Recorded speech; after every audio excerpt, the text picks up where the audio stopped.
Hazine Avcıları kanalından herkese merhaba arkadaşlar. Büyük parça palet açılımıyla karşınızdayım bugün. Videoya geçmeden önce şunu açıklık getirmek istiyorum. Biz bu paletleri Amazon'dan alıyoruz.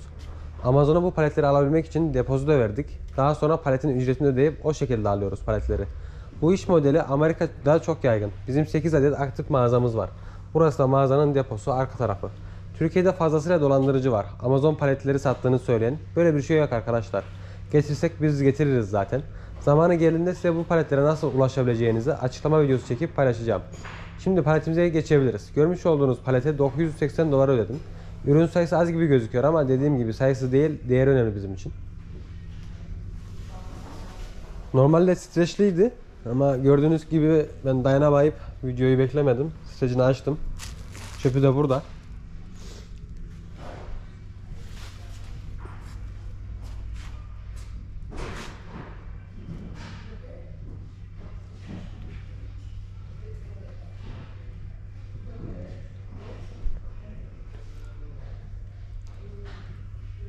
En üstte bizi bir araba koltuk kılıfı karşılıyor. Bunun değerine bakmaya hiç gerek yok arkadaşlar. Zaten 50-60 dolar civarında bir şey. Bunu zaten direkt dükkanda satarız gibime geliyor, yani öyle söyleyeyim. En üstte ne varmış? Camp Chair yazıyor. Büyük ihtimalle kamp sandalyesi. Burada zaten barkodları var arkadaşlar ürünlerin. Oradan Amazon'dan okutup hemen çıkıyor ürün. 2 adet kamp sandalyesiymiş. Fiyatı 149 dolar. İlk iki üründe 200 dolara bulduk. Bence bu palet bize çok kazandıracak. Öyle hissediyorum. İkinci ürünümüz Ironic Board. Bu neydi? Ne olabilir? Board. Hemen kodu neredeymiş bunun, ona bakalım. Diğer tarafta olması gerekiyor. Burada. Hemen okutturalım. Ütü masasıymış arkadaşlar.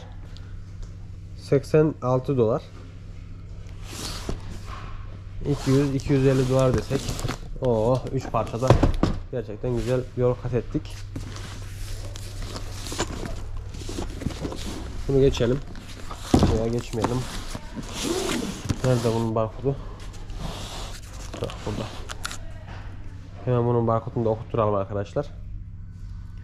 Bu da şöyle duvar montajı için kitaplık mı desem, onun gibi bir şey. 182 dolar civarı satış fiyatı var. Oo, burada bir air fry var.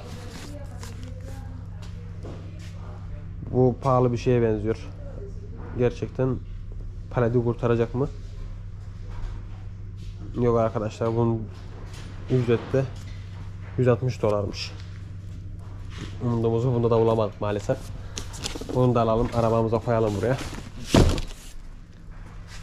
Altta bir yatak görüyorum bebek için. Bu neymiş? O şömine. İşte bu gerçekten para edebilir. Bütün masrafımızı çıkartabilir. Kodunu hemen bulalım. Evet, burada. Gördüğünüz gibi hemen okutturuyorum. Oo. Paleti tek bir ürün kurtardı fazlasıyla. 1152 dolarmış arkadaşlar. Şömine. 11 inç. Bunların satış fiyatlarına bakmayın. Yani 1100 dolar falan filan ama biz mağazada satıyoruz bu ürünleri. 30 dolara 50 dolara veriyoruz yani. Çünkü çok fazla var. Hangi birini satışa koyup satacağız? Gerek yok yani. 2 adet burada evcil hayvanlar için bakım seti var. Bunların fiyatlarına bakmaya da gerek yok.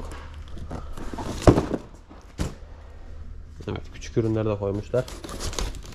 1, 2, 3 adet elektrik kettle. 50 dolardan 150 dolar cepte.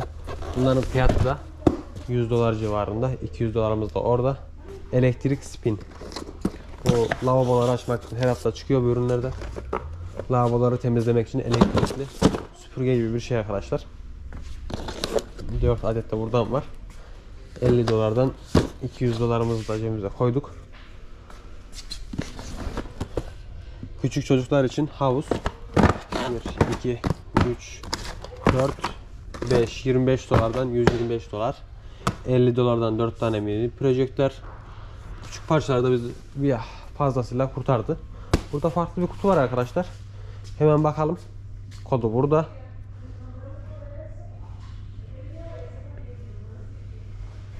Hemen okutturuyorum. Okumadı bir saniye. O pedalboard. Baya pahalı bir mi? 360 dolar. Herhalde şey için. Denizde sörf yapmak için. Alet. Pek ihtiyacım olmaz bunda. Bakalım hangi müşteriye satılacak. 50 dolara, 25 dolara. Yani Türkiye'de olsa gerçekten çok ciddi paralara satılabilecek ürünler. Ama burada kimse yüzüne bile bakmıyor. Burada bir ürünümüz daha var. Bu biraz açık gelmiş. Oo, bilgisayar ekranı. Ha, bu kullanılmış bir ekran. Keşke sıfır olarak gelseydi. Arada bu şekilde gönderiyorlar. Olabiliyor yani. Geçenlerde mesela 76 inç bilgisayar ekranı çıkmıştı, hem de 2 tane. Ülkedeki fiyatına baktım. 76.000 TL. Ama burada kimse yüzüne bakmıyor. Paletlere koyuyorlar yani. Burada bir adet bebek annenin yanında uyuması için beşik var. Hemen kodunu okutturalım ve fiyatını bulalım.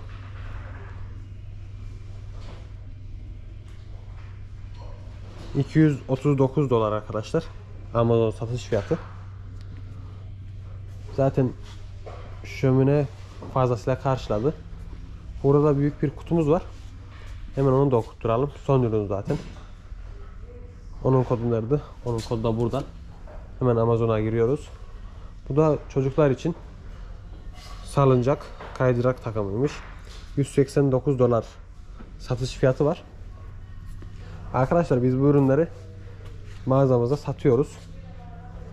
Hani raflara koyuyoruz. 25 dolara, 30 dolara. Ne kadar ürün sattığımız önemli bizim için. Gerçek fiyatıyla pek ilgilenmiyoruz. Bu yüzden çok ucuza gidiyor yani bütün ürünler. Yeri geliyor AirPods veriyoruz, tablet veriyoruz, bilgisayar veriyoruz, oyuncu masaları, oyuncu koltukları. Aklınıza gelebilecek her şeyi 25-30 dolara verebiliyoruz. Yakın zamanda çekilişlere de başlayacağız. Türkiye'deki insanlara çekilişle ürünleri göndereceğiz. Kanalı takip edip abone olmayı lütfen unutmayalım. Herkese iyi günler.